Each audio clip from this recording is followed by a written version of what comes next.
Health coaches, for free or not for free? When should you charge for your services? And if you offer something for free, are you being generous or are you being selfish? A lot of times health coaches get tripped up on this. They think they're being generous when in fact they're being selfish. I was the queen of free. I gave generously. I was working as a medical doctor. I thought I can afford it. I'm going to give people everything I got for free. And it was incredibly selfish. The person who benefits the most when you offer something for free is you. So what happened was people would say, "You're so nice, you're so generous, you're so awesome," but then they didn't actually alter the trajectory of their health. They didn't actually implement anything. So let's take a look at a fictional character, Mac. And he's coming to you and he says, "Health coach,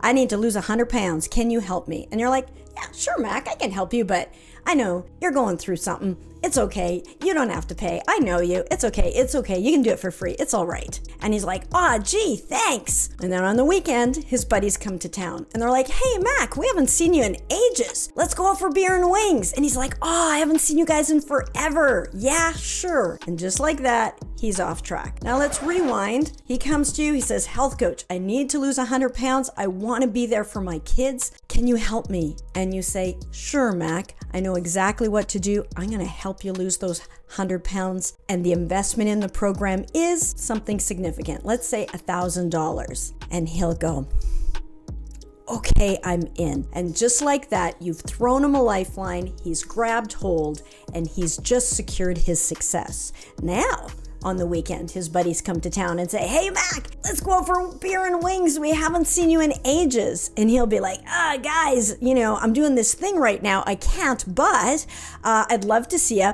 How about we meet Saturday morning? There's a hiking trail I've been meaning to go up. We can go up there and grab a coffee. It'd be awesome. Love to see you guys." Just like that, he's on track. It's not uncommon for him to have lost weight before your first coaching session. That $1,000, it's not for you, it's for him. And when I really got that, I stopped killing people with kindness.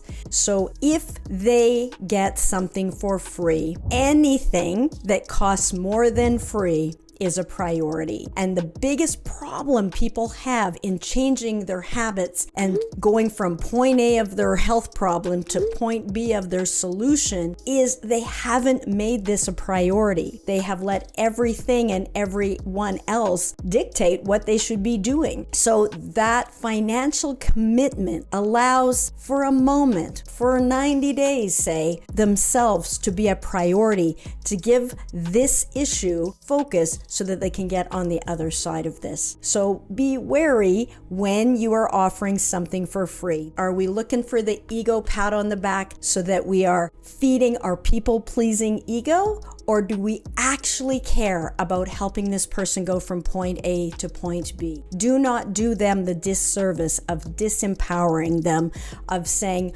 "You poor thing, you can't do this," when they can. When they overcome something, and if it's a financial stretch for them, all the more reason and all the more likelihood that they will be massively successful. I'm not saying to charge exorbitant fees, but you do want to charge so that they focus, so that they make themselves a priority. So if you like this video, feel free to like and subscribe. Let me know if you have questions. Health coaches, I'm happy to answer. Be good for you.